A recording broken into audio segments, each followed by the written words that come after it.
Well, hey, good morning. Good morning, Andrew. How are you? Good, good. Happy New Year. How's everyone doing out there? We're doing fantastic. I know, this is going to air on the 12th, Friday the 12th, and Mhm. I guess we still say Happy New Year. I've decided about the 10th is the cutoff, right? Okay. Because Yeah. you kind of, which is weird because Merry Christmas, Happy Holidays, Happy Hanukkah, whatever, your family celebrates. That starts pretty like December 1st-ish, right? And kind of rolls for the whole month. And you get like a week and a half of Happy New Year. Because if someone's saying Happy New Year on December 15th or January 15th, it is kind of weird. All right. So I think that week of the 10th is about all you get. Yeah. So I'm gonna leverage it for the next couple of days here. And Um, we've got weather. So Colorado, we've got weather of snow coming in and cold. And here in Missouri, we've got pouring down rains and cold. And winter is definitely set in. yeah, it is chilly out there right now for sure, man. It's getting brisk. Now I know that Broncos lost yesterday, but KC did win. They did. Yeah. It was So we'll not a see where that given, man. goes. It was not a given that, Kansas City's had a up and down year this year for sure. But we'll see. Yes. The Broncos got the 12th pick, so got a couple of good quarterbacks coming out of the Pac-12 here this year. So maybe we'll see make some moves here. Who knows? Right, right. Well, I rely on you for all those moves, especially at the college level, to keep me Yeah. informed. Good stuff, man. Well, But yeah, I listen, know. boy, I tell you, I think, Andrew, depending upon what publication, depending upon your lender, if you're in title, if you're a realtor, Mhm. uh, a lot happened in Q3 of last year. Yeah. Uh, we've had some, Fun Fact Fridays on that, which are in our history if you go to our page and look those up. But I got to tell you, as I sit here today, I am feeling incredibly bullish. Hmm. I really think that we've got clearly pent up demand. We're starting to see some easing in the interest rates, right? Hmm. Uh, we're starting, people are need to make moves, right? Um, we've also, I don't want to call it the new normal, but there's some levels of the new normal which are still really attractive. Hmm. And I also think with things that are swirling around us, just as an industry, right? I really do believe that we're positioned really well.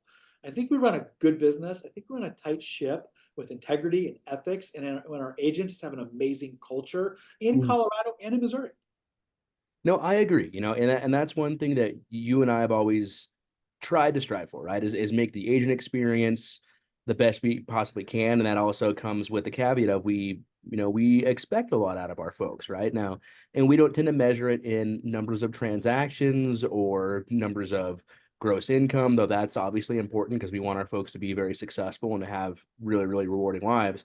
But we do expect a high level of engagement. We expect our agents to keep their sword constantly sharp as far as like ethics courses, the annual commission update, the contracts class, and to really hold themselves to a very high standard. And that's something we try to do all the time. And I know one of the drums I've always beat is like we do not work for the transaction, we work for our clients, right? So if there's a decision our client makes that maybe makes a transaction more challenging, but that's what they want, not what they think is the best interest of them. It's your job to go out there and advocate for that plan of action and get it going forward, guys. So I really want to say in 23 we did that very well. I mean, yeah, I don't think we missed a lot of transactions because of anything like that. I know I kind of painted a weird scenario there, but largely, I feel like we served our clients to the best of our ability every single transaction.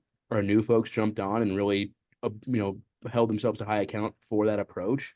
And obviously, our experienced agents are just continuing to do what we do to try to be a positive force out there in the industry. Um, so it's been really great, and I'm looking forward to kind of us already starting off this year.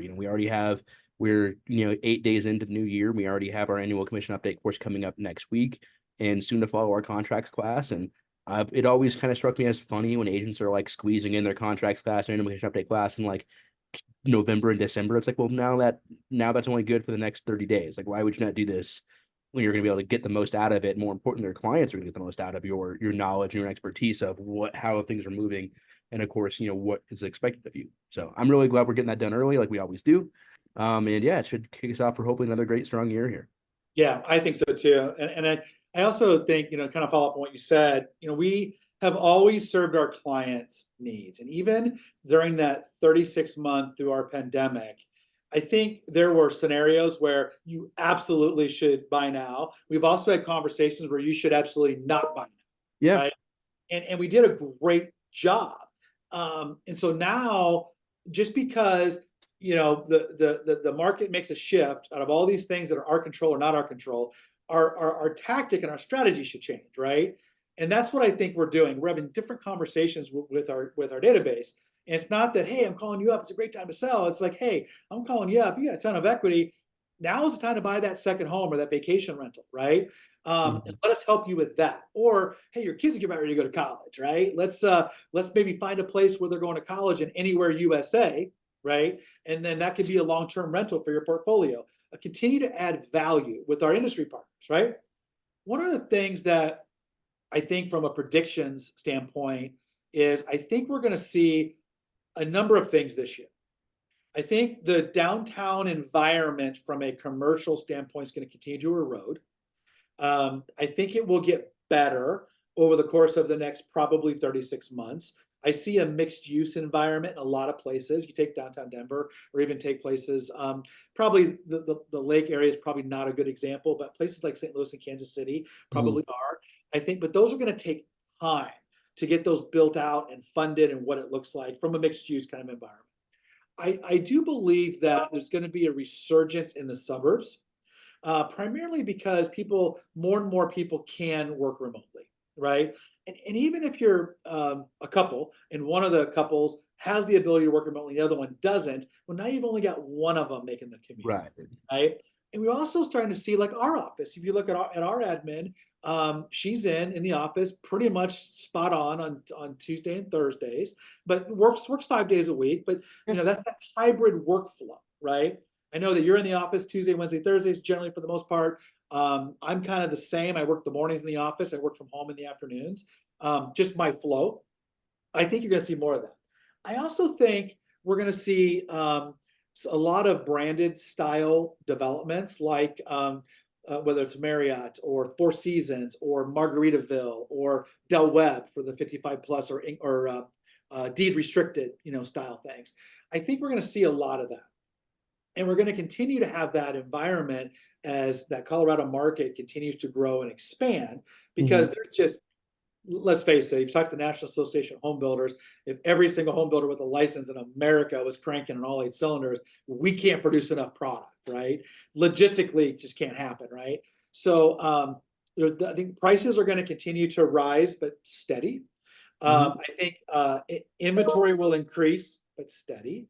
I don't think we're going to see a big glutton of foreclosures. I think we're going to see people do come on the market because they have to sell for one reason or another. So that's kind of what I'm feeling kind of for this year. The other elephant in the room is we've always heard this, and I'm starting my 17th year. Well, it's an election year. Well, that has historically in my short window, and I think if we talk to an agent that's been around 20 years, 30 years, 40 years, think they would tell us it has no effect. I think it's more of an excuse of, well, let's just kind of see what happens. Well, it doesn't really change a whole lot of what we're doing. I mean, what are your thoughts? Yeah, I agree, man. And I've only been here. This will be my second election? Question mark. I think that I've gone through and I've been doing the job, full time. And I agree, man. And again, it's kind of felt like from a political perspective, the foot never really came off the gas between the last couple elections anyway, But I think regardless here, people are still need a place to live, man, and I think that from a media perspective, I agree. I think that gets like overplayed a little bit. And I think maybe, people who comment on the real estate industry go on to that and they comment on it. But it's been my experience that folks that I work with in the industry, like our colleagues across the aisle here or in our own staff, and of course our clients, they really need a place to live, man. They want to. I have interviewed a lot of clients that are buying, a lot of clients that are selling.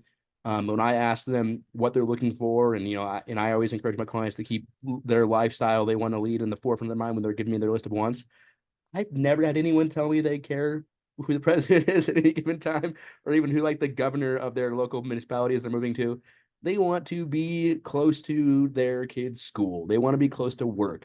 They want to be able to kind of go to the same couple of bars and restaurants they've been going to for their apartment, right? They care about their lifestyle, and from a financial perspective, can this have some impacts? Possibly, I suppose, but nothing real compared to what we had to deal with the last couple of years with kind of the rubber banding of COVID bringing rates right down to us rebounding to way up high to us settling in like and could likely continue to fall, but for the time being settling into a relatively palatable area, that in my opinion is what is really going to drive the purchasing power going forward here. And what our agents out there in the world should be speaking to is, hey man, what's the kind of lifestyle that you want to live? Let's get you living there. And if you talk to the right people, would somewhere on that list, would they want to be in like a given political climate? Possibly, but I think by you kind of get that by choosing your municipality that you're going to live in, not necessarily by caring who's necessarily in the office from like a day to day, what house are you going to buy perspective, if I'm wrong, man, give me a call. I'd love to have a conversation with you, but and again, and we have the benefit of living out here in Denver, where I suppose if were trying to sell real estate in DC, Maryland, something like that, that might have a little more impact as jobs move in and out, But out here, I think it has a relatively limited impact on our clients' day-to-day experience. You you are muted, Michael.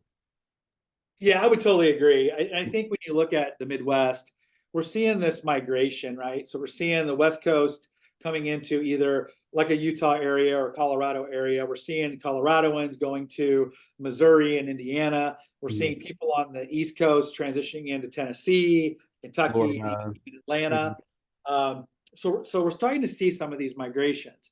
I also think part of that is things that are just happening globally, right? From just weather, cost of living, lifestyle, you name it, right? But Mhm. like just like our real estate markets that cycle, so does that, Right. right? Because we were in California for a family wedding at Christmas time, and my wife's family, everybody's there, right? There's just everybody from San Francisco Mhm. down to Newport, and in talking with them, they'll say, "Hey, we see a U-Haul report that says all these people, millions of people have left. What they don't tell you is all the millions of people that are also coming to California, Right. right? For a lot of reasons, for jobs and lifestyle and weather and all these really cool things, right? Um, and there's the industry, right? There's a huge industry there. So you're exactly right in what you're saying is that there's infrastructure, there's things that are happening, and all that's coming together. So I feel really, really bullish about I this do year. too. Yeah, I think there's a big danger in like overthinking things to a certain extent, and I Yeah, appreciate that there's people who are working in our industry in the day to day and people who comment on the industry and the media that like need something to talk about. And they want to be able to inform their public as best they can. I think it comes from a really honest and open place. But I think, however, you can really get in danger of getting too into the weeds. When at the end of the day, what our clients want is to have a nice place to live for a reasonable monthly mortgage, and it's our job to connect them to that and make that process as comfortable and easy as possible. So at the end of the day, man, there's a long list of things that impact your client's experience well before who happens to win the presidency in November. right. Everyone, I know it's a really passionate subject for a lot of folks, and I appreciate that. But at the end of the day, our job is to really make sure our clients have a great experience with the buying or selling process and help them meet their goals from a residential real estate perspective, and that's kind of where I tend to put my focus. Yeah, I would agree. And Yeah. so with that, we in November we did our annual business planning. So we did it way ahead of the end of the year, which has given our agents time to think through, digest what's worked well, what's not worked well, their daily flow, their daily focus. I know you and I collectively have had a lot of one-on-ones with Mhm. agents. Now here we are. We're in the new year. It's here. Tomorrow is here, right? Um, Tell me just kind of your thoughts on that. A couple things, kind of that agent daily flow, Mhm. and then some of the things that you think that within our brokerage, between our leadership group, those items of value that we're bringing to agents, whether they're brand new or they're experienced. Definitely, and I think that, one of the big things that we encourage our agents to do is to come up with, like you said, like a daily flow, a daily scorecard, a daily calendar that one can keep. And so when I say daily, and cards on the table, I'm a guy who touches my business every single day, right? So if I'm gonna look at my emails on Sunday, I'm gonna check my text. I might pop a couple messages out there to my people that have things going on the first half of the week. I understand everyone does that, but I do think I do it, so I think it's good practice, right? I wouldn't do it if I didn't think it was worth it. But I do think you need to have hold yourself to account at least Monday through Friday, right? And give, like you're going to give respectfully every dollar that you earn a job, right? Whether it's going to savings, bills, kids, college fund, whatever, whatever. You should give your working hours and your working minutes a job. So you should set up, your prospecting time. You're going to be reaching out to hopefully new clients or continue to develop relations with past clients. You're going to set up time every week where you should be doing personal growth, whether it's reading time, taking a CE class, whether it's, going out there and shaking hands and meeting builders face to face. You can kind of bridge that gap, right? So giving your time a job, right? And then I think that the third stool of that is you have to make sure that that knowledge is public to somebody, right? So we're big on accountability groups or accountability partners here, and it's really an individual person. We have some agents who want to just collaborate with one other person.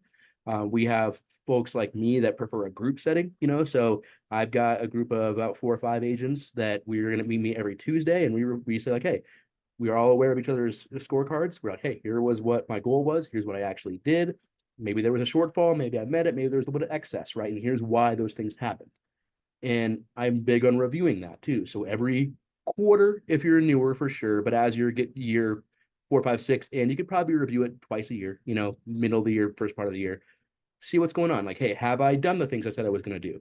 If yes, then what have the results of those been? If we have that, then we can measure which way we should lean, right? If I'm doing ABC activity and it's not yielding any positive results, but XYZ activity is yielding great results, then let's refocus that time and do more of that, and maybe backfill some of this unused time with something new, right? Um, Giving yourself a chance to constantly review that, right? And then the idea being by the end of the year, hopefully you have a nice, streamlined, well put together calendar for yourself to follow. And then obviously that springboards you next November into having your business planning be all that more rewarding, all that more effective in the following years. So having a time blocking, making sure that time blocking is public, and then reviewing it quarterly to biannually, I think is the biggest things that we encourage our agents to do. And obviously, I think that really fast tracks them to create their own method of approach, right, based upon what we're kind of the guidelines we're providing, and yeah, make some better effective agents by the end of the year. Yeah, I would agree. And I think also to look at your whether it's daily, weekly, monthly, quarterly, whatever it is, if you take your 52 weeks, right, and say, hey, if I get knocked this out of the park 48 of those weeks, Mm-hmm. right? And what does that look like for me? And then touching your business in a way that's within one's flow and their swagger, right? Because you're going to do it a certain way, and then ABC agents over here, then XYZ agents over here, but we're Mm-hmm. moving towards that common goal, right? To serving our clients, serving them well, right? And building their real estate portfolio.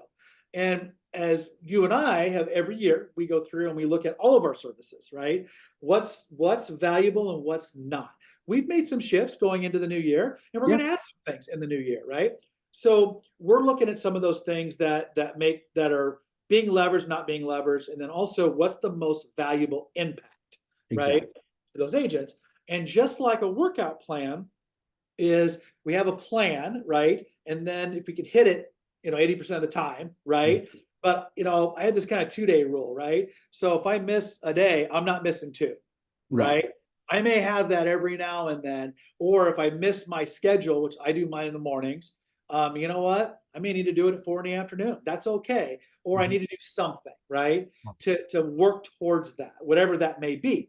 One of those, quite honestly, I'm looking at my bookshelf here in the office, is I've got a goal to try to read at least 6 books this year. For Mm-hmm. me, I'm just not a reader. That's a lot for me.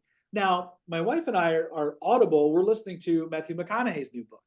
Okay. Uh, and wonderful. I like his swagger. I've always, Mm-hmm. he's like a certain kind of cool. Yeah.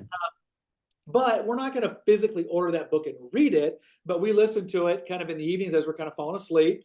And we've done like last 3 nights. It's been great, right? And Yeah. so we're kind of getting through these books that way. And then we've got a couple of business books that we're doing together, and then I've got one that I'm doing personally, right? Yeah. So we're trying to have our kind of our daily ramp and our evening ramp. In the middle is all the things we do in our business, Mm-hmm. right? But always providing value in some way, shape, or form to our clients. Because if we don't do that, like you saw, I'll use a term of you, some other cat will, Yeah, exactly. Someone else is going to. Like if you're not in contact with your clients, not providing a value, maybe not today, maybe not tomorrow, but eventually I'm gonna call them and I will. So it's that, and that is like you said, and I don't say that, and I say it to our agents too. I'm like, hey man, like I'm not gonna go hunt your guys, but eventually, as I work my way through the phone book or whatever method of outreach I'm using, eventually some agent's gonna call your client and they're gonna, give them the moon and the stars, and you might lose them, right? So you have to find a base level of service that you're willing to give to your clients and always adding value. And I'm not saying you have to give out crazy, exorbitant cost, expensive gifts or anything like that. Most time it's free stuff. It's a phone call, it's an email, it's a text message. It's when you're building your 5 calls a day and you're scrolling through Facebook and like, oh man, I haven't called, Bobby in a while. Let's give him a call and see how things are going, man. It's that easy. Give a buzz, make it about them, make it about adding value. And then at the end, will you add like, oh, if the topic of real estate comes up, great, talk about it. It's not that big of a deal, but just constantly staying in contact, constantly staying in touch. And it's not that hard, guys. Like, 5 calls a day is 25 calls a week. It's pretty simple, man. So that's 1,000, man, more like 11,000 calls a year. It's pretty simple. Most of those are going to be voicemails. You might have the occasional 3 to 7 minute conversation, but that's really all it takes. Staying in touch, providing by items value. Then you sprinkle that in with your annual property reviews, sprinkle that in with your charity events that we do, with our economic forecasts that we do, with our, holiday events at the end of the year. Before you know it, man, it all adds up. So it's just a little bit every day. Well, it does. It's interesting you say that because as we're doing that, a lot of kind of a word that comes to mind is being visible. Mm-hmm. I think that's where we're in a world where it's not like our clientele is buying and selling real estate every year, every Right. 2 3 years. Some do, and I get that. Sure. But for a lot of our clients, it's a handful of times over their lifetime, right? Um, so for us, it's about continuing adding value, but also being involved in their lives, right? So, like, here's an example. This I just saw this before we started this call. You had posted this really cool, fun picture of Cal and one of his little family members, right? Yeah, his cousin. Yeah. Up Yeah. in Boise, right? That was Yep. so cool. That was important to you and your wife, right? So as it's somebody in your network to recognize that is important. To Mm-hmm. not recognize that is kind of a miss, right? You're a big Oregon guy, you're a big wrestler guy. To Mm-hmm. miss things in that world is a miss, right? Right. So that's just a small example of and you and I talk every day, Mm-hmm. right? Um, and so I even find myself the things that are really important to you, making sure that I'm at least in tune, right? Things like that, right? Yeah. So we do the same thing with our database. So one of the things that we're doing in our brokerage that we rolled out last week was 100 and 100, so 100 days to greatness, right? Mm-hmm. Um, and that is for our agents to add 100 names to their database in the first 100 days of the year. Mm-hmm. And there's a sales business theory around that one's annual business will double, whatever their annual business is, will double if they do that one task in the first 100 days of the year, right? Um, and continuing to be engaged in people's lives and their values. An example of that would be, and this just happened to me, it was dumb luck. But I had my annual eye doctor's appointment. I think I may have shared the story with Yeah. you. And we have a few developments and a few projects happening in our Missouri market, and real estate just came up in conversation. And I think a lot of realtors would probably answer it in the same way. And I said, well, it depends. It's like, what do Yeah. you mean? So I kind of told him, I kind of gave him a breakdown between condos and houses and the lake. I said, but actually, what we're really excited about is these three specific large developments, right? Mm-hmm. And at the end of my office appointment, he says, hey, keep me in mind. He says, I'm really curious about that, and I might be an investor, and I might want to buy one of those. So I turned to him and I said, hey, I got an email newsletter and I got a Facebook page and whatnot. I mean, can I add you to this? Absolutely. So not only did I ask permission, but he gave me the lean in, right? So that's just an example of one, right? And if all of our agents do that between their insurance person, the place get their hair cut, their nails done, their eye done, you start adding it up, we all know a lot of people, Oh right? yeah. The dog sitter, the dog groomer, the people at your building, if you live in a condo or an apartment, right? There's all these people that we can do that with that we may, like you said, going through a Rolodex, be able to make a difference and impact in their lives, right? So I'm personally kind of excited about this. I want to see where it goes, and then we're going to offer our agents, for anyone who does it, we'll comp their annual fees for a year. Yeah. That's a huge deal, right? Yeah. For someone, so we'll see. I'm excited. We'll see how many of them actually make it. So No, I'm excited too, and they seem to be really engaging with it. We've had some good email conversations, some good voice to voice, face to face conversations too, and people seem to be really interested in it. So if you guys out there in cyberspace get a call from Winning Agent, that's why, baby, come on board, join the team. yeah, But yeah, and speaking of joining us, we are like Michael and I talked about. We do have our annual commission update coming up here on Tuesday the 16th, so a week from tomorrow. As well as I believe we're penciling the 31st for our contracts class. So if any of you wants to join that, I think it said I'm not sure. We offer it to our agents, free of charge to our agents, but I'm not sure if your work which does that. But if they do or don't, or if they do it at a time that doesn't work for you, give us a call. We'd be happy to have you. Just kind of give me a buzz or either give me a call, give me a text, whatever you guys want to do. It would be great to see you guys there. And of course, obviously we're trying to provide for our agents, but we want to have the real estate field in general in Colorado take a leap forward, right? And so the more we can prepare ourselves, the better we're all going to be. So yeah. awesome. Well, that's really cool. I appreciate that. So gosh, I tell you what, Fun Fact Friday, first one of the year, and I get any big plans for the weekend? Yeah, getting some work done for sure. So yeah, that's kind of the big thing. Getting out and about. Probably gonna check out some open houses that we had some of our folks hosting, and kind of get out there and see if I can meet some other agents too. I always like getting out there and doing that. Yeah, I got some clients of my own that are getting ready to go, and yeah, it's been a good busy weekend here. Yeah, I'm kind of doing the same thing. It's gonna be dreary. It's gonna be like 0 degrees and and some snow. But I was gonna go out and do the same thing and do some previewing. It's a great time to do it, Hmm. because in our market, the for Kansas City and St. Louis, the boat shows all start that first week of February, and then they roll through the month of February. Once we get to about February 20th, very similar to Denver, the We're going. people are Yeah. in full spring, early spring mode, ready to go. So you kind of got this window here of time to kind of get re-engaged in the marketplace and help those clients that we do have. Love it, man. Glad to hear it. Awesome. Well, Andrew, awesome Fun Fact Friday, and have an awesome weekend. You guys too. Talk to you guys soon. Have a good one. Fantastic.